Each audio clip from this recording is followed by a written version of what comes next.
திருமகள் TV பல்சுவைகள் படைக்கும் பாசறை. ஜெய்ப்பூர் அரண்மனையில் எடுக்கப்பட்ட முதல் தமிழ் வண்ணத்திரை காவியம் என்ற பெருமிதத்தோடு வெளிவந்த திரைப்படம்தான் அடிமை பெண். எம்ஜிஆர் பிக்சர்ஸ் தயாரிப்பில் எம்ஜிஆர் நாயகனாக நடித்து இயக்குனர் கே. சங்கர் அதிக பொருட்செலவில் இயக்கிய திரைப்படமாக அமைந்தது இந்த திரைப்படம். இதன் வெளிப்புற படப்பிடிப்பின் ஒரு பகுதியாக ஜெய்ப்பூர் அரண்மனையை தேர்வு செய்திருந்தனர்.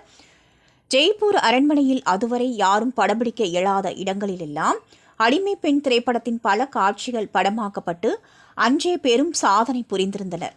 சாதாரணமாக அரண்மனை போல ஸ்டுடியோவிற்கு வெளியே பிரம்மாண்ட செட் ஒன்றை அமைத்துதான் படமாக்குவது வழக்கம்.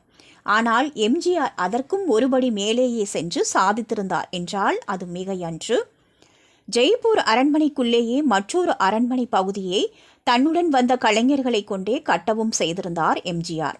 இந்த திரைப்படத்திற்காக 1000 ஒட்டகங்களை வாடகைக்கு அமர்த்தி ஒவ்வொரு ஒட்டகத்திற்கும் நாள் ஒன்றுக்கு ரூபாய் 100 வீதமும், ஒட்டகம் ஓட்டிய ஒவ்வொருவருக்கும் நாள் ஒன்றுக்கு ரூபாய் 100 வீதம் என சம்பளம் கொடுக்கப்பட்டதோடு சாப்பாடு மற்றும் ஒட்டகங்களின் உணவு என ஒவ்வொரு நாளும் இதற்காக பல்லாயிரக்கணக்கான ரூபாய்கள் வாடகையாகவும், சவாரி செய்பவர்களுக்கென தனி சாப்பாடு என்று அனைத்து செலவினங்களையும் ஏற்றிருந்தது எம்ஜிஆர் பிக்சர்ஸ். இன்றைய பாகுபலி திரைப்படத்தின் முன்னோடியாக பார்க்கப்படும் இந்த திரைப்படம் 1969ஆம் ஆண்டு வெளிவந்தது. மற்ற ராஜா ராணி திரைப்படங்களிலிருந்து இந்த திரைப்படத்திற்கென ஒரு தனி சிறப்பும் உண்டு. பேச்சு தமிழில் வெளிவந்த முதல் ராஜா ராணி திரைப்படம் என்ற அடையாளத்தோடு வெளிவந்த திரைப்படமாகவும் அறியப்படுவதுதான் இந்த அடிமை பெண் திரைப்படம்.